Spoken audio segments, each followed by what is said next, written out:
How to use HubSpot reports. All right, guys, it's easy to get this done. Once you've logged on to HubSpot, from the home section, just head over to the reporting page. And then on here, instead of clicking dashboard, go ahead and select reports. Then you'll be dropped on the reports menu where you can see your previously filed and saved reports. You can see them from their name, the dashboards, the owners, total views assigned, and some other elements. Now, this is for all reports. This is for custom reports and favorites. Now, how can you use the reports page on HubSpot? You can use it by clicking on create here and clicking on create report.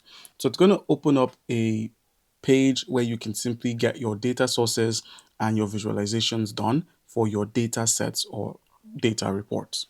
All right, so how does this work? The data sources is where you'd be, focusing on.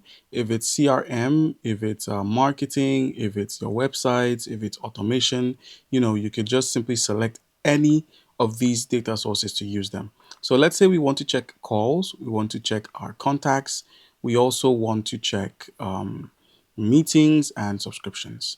Now, the visualization would be based off of, what you want or how you want it to look. If you want it to be in a vertical bar or a horizontal bar or a line, you can have it look like any of these options. So let's go with vertical bar.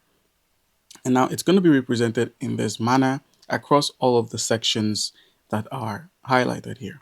And then once you're done with it, you could save it by clicking on any of the reports. So just go ahead and click on any of the reports and then click on save report.